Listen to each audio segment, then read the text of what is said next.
नमस्कार साथियों, smart scholars YouTube में चैनल में आपका स्वागत है। आज हम आपसे एक प्रश्न करके ही शुरुआत करेंगे टॉपिक की। प्रश्न मेरा ये है कि यदि आप किसी देश के निवासी हों, आपका उस देश में जन्म भी हुआ हो तथा उस देश में आपको कानूनी अधिकार भी प्राप्त हों, तो क्या आप उस देश के नागरिक कहलाएंगे या नहीं? जी हाँ, मेरा प्रश्न यही है कि आप उस देश के नागरिक कहलाएंगे या नहीं? तो आज हम ऐसे विचारक अरस्तू के विषय में पढ़ेंगे जो कि जन्म, निवास और कानूनी अधिकार मिलने के बाद भी देश के नागरिकों को या व्यक्तियों को नागरिकता का अधिकार नहीं प्रदान करता। तो आज का जो हमारा टॉपिक है अर्थात जिस पर हम लोग आज पढ़ने वाले हैं या जानने वाले हैं, वह है प्लेटो का नागरिकता सिद्धांत। तो सबसे पहले हम इस बात की चर्चा कर लें कि प्लेटो जो कि अपना नागरिकता का सिद्धांत प्रतिपादित करता है, वह कहाँ पर देता है? तो उसकी एक प्रसिद्ध पुस्तक है जिसका नाम है पॉलिटिकस। क्या नाम है? पॉलिटिकस। पुस्तक के तृतीय खंड में वह अपने नागरिकता सिद्धांत का विवेचन करता है और वह राज्य को इस पुस्तक में नागरिकों का समूह बतलाता है। नागरिकता के सिद्धांत को बतलाने से पहले वह उस समय यूनानी राज्य में, किस राज्य में? यूनानी राज्यों में प्रचलित नागरिकता की धारणाओं का सबसे पहले वो खंडन करता है या आलोचना करता है, और उसकी आलोचना के कौन कौन से आधार हैं उसे भी जान लें। वो सबसे पहले ये कहता है कि यदि कोई व्यक्ति राज्य में निवास करता है, क्या करता है? निवास करता है, तो निवास के आधार पर वह नागरिक नहीं हो सकता। क्या नहीं हो सकता? नागरिक नहीं हो सकता है। क्यों नहीं हो सकता? वो कहता है कि राज्य में विदेशी और दास दोनों निवास करते हैं, इसलिए निवास के आधार पर विदेशी और दासों को नागरिकता नहीं प्रदान की जा सकती।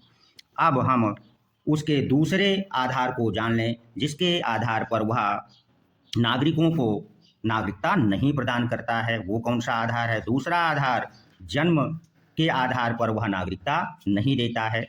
क्यों नहीं देता है इसको जान लें। इसके लिए वह दो कारण बतलाता है कि जन्म के आधार पर पुराने राज्यों के नागरिकों को नागरिकता देना ठीक तो हो सकता है, किंतु ऐसे नए राज्य, क्या? ऐसे नए राज्य जो अभी अभी विजिट किए गए हों या राज्य में उन्हें सम्मिलित कर लिया गया हो, वहाँ के नागरिकों को नागरिकता नहीं दी जा सकती। तीसरा आधार, जो जिस आधार पर वो नागरिकों को नागरिकता देने के पक्ष में नहीं है, वो उसने बतलाया था कि कानूनी अधिकार के आधार पर भी नागरिकता नहीं दी जा सकती। वो इस बात को प्रमाणित करने के लिए कहता है कि विदेशियों को भी कुछ कानूनी अधिकार प्राप्त होते हैं, इसलिए सभी या प्रत्येक नागरिक व्यक्ति को नागरिकता का अधिकार नहीं दिया जा सकता है। इस आधार पर अरस्तू कहता है, कौन से आधार? निवास आधार, जन्म आधार और कानूनी आधार पर वो कहता है कि नागरिकता का निर्धारण जन्म, निवास स्थान या कानूनी अधिकारों से नहीं हो जाता, बल्कि इसके लिए व्यक्ति का राजनीतिक क्षेत्र में सक्रियता उसके नागरिकता का निर्धारण करती है। यानी कि वो ये कहता है कि कोई व्यक्ति जन्म, निवास या कानूनी अधिकार मिल जाता है तो वो नागरिक नहीं होगा, बल्कि ऐसा व्यक्ति नागरिक हो सकता है जो राजनीतिक क्षेत्र में सक्रिय रूप से भागीदार हो। आगे वह एक कथन कहता है कि नागरिक कौन होगा, कौन नहीं होगा, यह स्टेटमेंट आप लोग ध्यान से सुन लीजिए।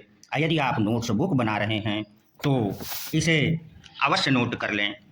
नागरिकता के संदर्भ में वो कहता है कि वह व्यक्ति नागरिक है जो अस्थायी रूप से न्याय के प्रशासन अर्थात कार्यों में तथा राजकीय पदों को ग्रहण करने की प्रक्रिया में अर्थात प्रोसेस में भाग लेता है, वह ही नागरिक होगा।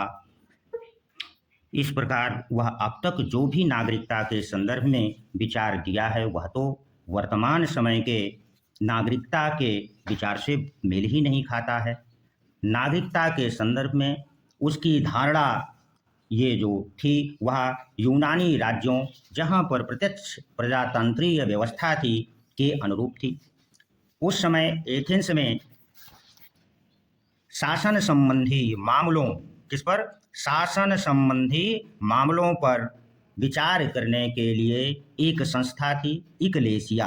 क्या नाम था उस संस्था का? नाम इक्लेसिया था, जो कि एक सभा थी जिस पर शासन संबंधी मामलों पर विचार करने के लिए एक सभा का आयोजन होता था और प्रत्येक व्यक्ति उसमें भाग ले सकता था। तथा एथेंस में एक दूसरी सभा थी जिसका नाम हेलिया था। यह सभा न्याय संबंधी कार्यों पर विचार करने के लिए बनाई गई थी। इसमें 30 या इससे अधिक उम्र के नागरिक ही भाग ले सकते थे। यहाँ से भी आपके टीजीटी पीजीटी परीक्षाओं में प्रश्न बन सकता है कि इक्लेसिया कैसी संस्था थी, शासन पर विचार करने वाली या न्याय पर? तो इक्लेसिया नामक सभा शासन संबंधी मामलों पर विचार करती थी। दूसरा प्रश्न ये भी पूछा जा सकता है कि हेलिया किस प्रकार की सभा थी? तो न्याय कार्य पर विचार करने के लिए एक सभा थी। इसमें 30 या 30 से अधिक उम्र के नागरिक ही भाग ले सकते थे। आशा करते हैं कि आप लोगों ने इक्लेसिया और हेलिया नामक संस्था को भली भांति समझ लिया होगा। यहाँ से प्रश्न जरूर पूछा जाता है, इसलिए आप अपनी नोट्स बुक में इसे हेडलाइन कर लें। अब हमारे सामने प्रश्न उठता है कि आखिर फिर नागरिकता किन व्यक्तियों को वह देता है? तो उस पर हम लोग विचार कर लें कि अरस्तु की दृष्टि से नागरिक कौन हो सकता है या अरस्तु किन्हें नागरिकता प्रदान करता है। तो चलिए इसको भी हम लोग जानने का प्रयास करते हैं या समझने का प्रयास करते हैं। नागरिकता अरस्तु ऐसे व्यक्तियों को प्रदान करता है जिनमें निम्न गुण होने चाहिए। पहला वो ये बतलाता है कि किसी व्यक्ति में कानूनी या न्याय कार्य करने के लिए, कौन सा कार्य? कानूनी या न्यायिक कार्य करने के लिए उसके अंदर 3 गुणों का होना आवश्यक है। वो कौन कौन से?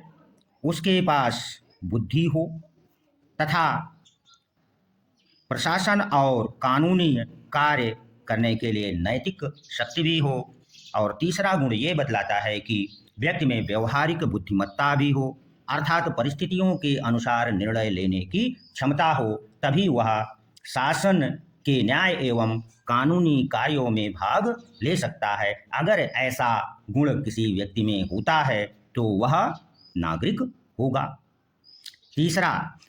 दूसरा वह आधार ये गुण का बतलाता है कि व्यक्ति में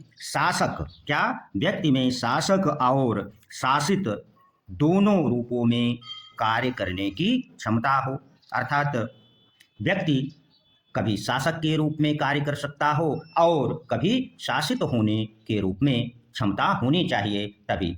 इन गुणों, अब आगे वो कहता है कि उपरोक्त गुणों के लिए व्यक्ति के पास अवकाश होना चाहिए।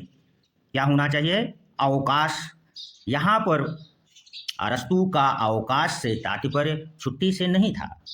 वो अवकाश को छुट्टी नहीं समझता था, बल्कि अवकाश शब्द का प्रयोग वह विस्तृत अर्थ में करता है या एक विशिष्ट अर्थ में करता है। वो क्या कहता है कि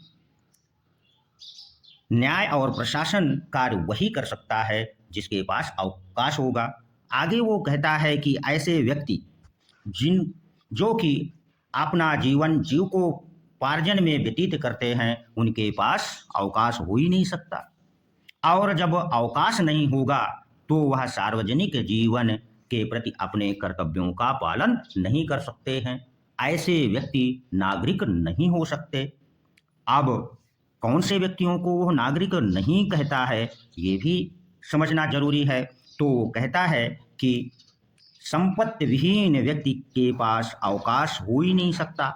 यदि कोई व्यक्ति ऐसा है जिसके पास संपत्ति नहीं है तो वह अपना जीवन निर्वाह नहीं कर सकता है, अर्थात उसका समय संपत्ति अर्जन करने में लग जाएगा और वह उसे अवकाश मिलेगा नहीं और इस आधार पर वह नागरिक नहीं हो सकता।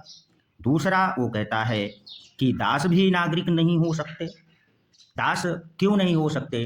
वो कहता है कि दास का अधिकांश समय सेवा करने में या उत्पादन कार्यों में लग जाता है, जिसके कारण उसके पास अवकाश या समय नहीं होता है, इसलिए यह भी नागरिक नहीं होगा।